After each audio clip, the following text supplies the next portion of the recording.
Vishwa Shanti Darshan congratulates the winners of 19th Bharat Asmita National Award 2023 presented by the MIT World Peace University.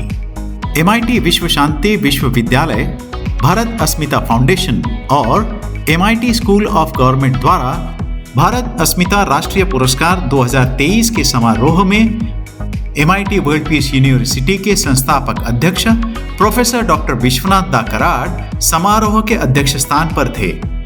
इस अवसर पर MIT world peace university के कार्यकारी अध्यक्ष तथा भारत अस्मिता राष्ट्रीय पुरस्कार समिति के संयोजक राहुल विश्वनाथ कराड, कुलपति डॉक्टर RM चिटनिस और प्रो वाइस चांसलर डॉक्टर सपन पांडा उपस्थित थे। माता एक प्रकृति निर्मित संगठन है।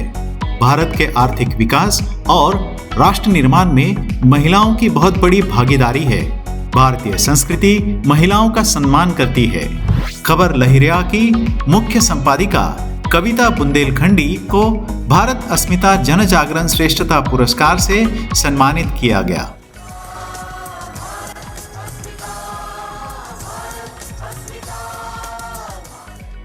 कविता बुंदेलखंडी ने कहा, बहुत गौरवान्वित महसूस कर रही हूँ यहाँ पर आकर के, इतने बड़े मंच पर आकर के।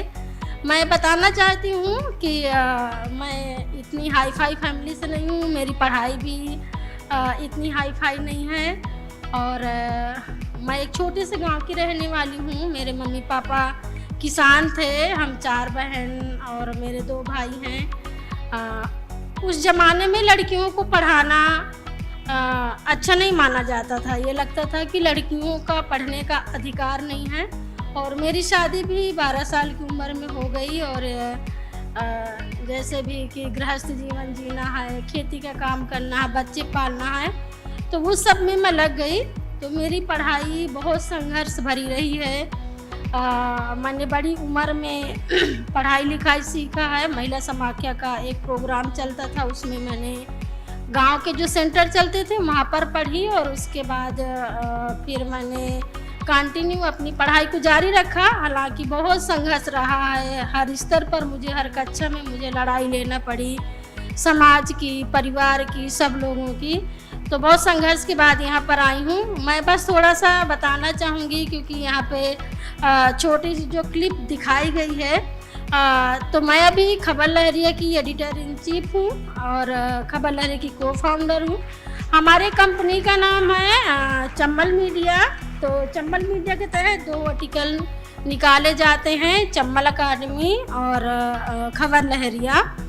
सबसे खुशी की बात मुझे ये है, बताती हुई मुझे अच्छा लग रहा क्योंकि जिस तरह से ग्राउंड एरिया से मैं निकल करके आज यहाँ आप लोगों के सामने खड़ी हूँ। एक टाइम पे मैं बोल नहीं पाती थी, मेरे हाथ पैर कांपते थे, मेरे शब्द लड़खड़ा जाते थे और आज हिम्मत और हौसला खबर लहरिया ने मुझे दिया है। तो खबर लहरिया में टोटल ऑल महिलाएं हैं जो रिपोर्टिंग का काम करती हैं।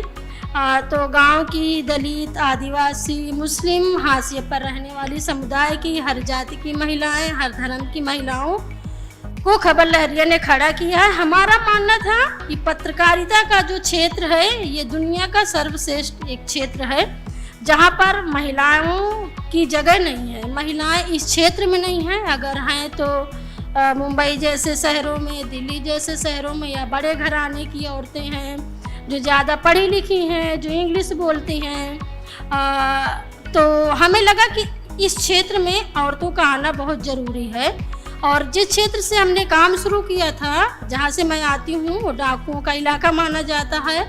चित्रकूट में बहुत नामी ग्रामी डाकुओं ने वहाँ पर राज किया है, चाहे ददुआ, ठोकिया, बलखड़िया, बहुत सारे गैंग वहाँ पर रहे, जहाँ से हमने खबर लहरिया की शुरुआत की थी ग्रामीण औरतों के साथ में। मेरा मानना है, जो मैंने कर दिखाया कि ऐसी महिलाएं चंबल मीडिया की टीम में भी काम कर रही हैं जो कभी स्कूल नहीं गई हैं, जिनके पास कोई डिग्री नहीं है और बेहतरीन पत्रकारिता करती हैं। जब हम खबर लहरिया को शुरू कर रहे थे तो हमें पढ़ी लिखी औरतें ना मिल रही थी और हम गांव में जा रहे थे, तो हमने महिलाओं को इकट्ठा किया, इंटरव्यू लिया और ट्रेनिंग दे करके जब महिलाएं जज्बात के साथ में बोलती थी, गांव की मुद्दों की उनको पकड़ थी, हमें लगा क्या चाहिए, यही तो असली पकड़ है। और हमने महिलाओं को उतारा, खबर लहरिया शुरू किया। खबर लहरिया लोकल भाषा में शुरू किया, जो गांव की भाषा होती है। जैसे आप लोग यहाँ पर जो अपनी लोकल भाषा में बात करते हैं, तो हमारे यहाँ बुंदेली है, फिर बिहार गए तो बज्जिका भाषा में, फिर अवध के एरिया में गए तो उधर अवधी भाषा है, बनारस की तरफ जब हम गए तो भोजपुरी में। तो वैसे है, 20 साल का सफ़र हम पार कर चुके हैं। इतना आसान नहीं था जिस तरह से मैं बोल रही हूँ। बहुत संघर्ष रहे हैं, बहुत धमकियाँ रहे हैं, क्योंकि जब एक गांव की दलित लड़की खड़ी होती है और जब किसी उच्च वर्ग के खिलाफ में, या जो जमींदार होते हैं, जो माफिया होते हैं, जब उनके खिलाफ लड़की आवाज़ उठाती है तो इतना आसान नहीं होता कि समाज में खड़े होकर के बोल पाए। तो 20 साल के सफ़र में हमने बहुत कुछ सीखा। खबर लहरिया को मंथली जो अखबार था उसको हमने पाक्षिक किया, साप्ताहिक किया, अलग अलग डिस्ट्रिक्ट में गए, यूपी बिहार में गए। और फिर हमें लगा कि 20 साल का जो ज्ञान है, जो महिलाएं कर दिखाती हैं इस दुनिया में, मैंने बहुत कम देखा कि शायद और कोई कर सकता है। तो फिर हमें लगा कि और होना चाहिए, तो हमने चम्मल अकादमी की शुरुआत की है। तो चम्मल अकादमी में हम पत्रकारिता का कोर्स सिखाते हैं। जो स्टूडेंट हैं, जो पत्रकारिता, रियल की पत्रकारिता करना चाहते हैं, पढ़ना चाहते हैं, हम उनको उस कोर्स के जरिए बताते हैं कि रियल पत्रकारिता आपको कैसे करनी चाहिए। आपको असली पत्रकारिता करनी है तो आपको गांव में जाना पड़ेगा। जो गांव के मुद्दे हैं, जो रियल में आपको देखने को नहीं मिलते हैं, जल, जंगल, जमीन, आदिवासियों के मुद्दे, दलितों के मुद्दे, गांव के पानी, बिजली की समस्या, मनरेगा की समस्या, महिलाओं के मुद्दे, इन मुद्दों को कैसे आपको कवरेज करना है, रियल में मुद्दे क्या होते हैं, सच्ची पत्रकारिता क्या होती है, कैसे आपको पत्रकारिता करना चाहिए। मैं बहुत बड़े बड़े यूनिवर्सिटी में गई हूँ और बात करी हूँ, जहाँ पर मुझे लगता है कि ये जानने की ज़रूरत है। तो मोबाइल जर्नलिज्म का कोर्स अजय चम्मल अकादमी के तरह हम देते हैं। हमारे यहाँ बड़े बड़े यूनिवर्सिटी के लोग आते हैं देखने के लिए ज़मीनी पत्रकारिता क्या है, पत्रकार क्या होता है, तो वो हम करते हैं।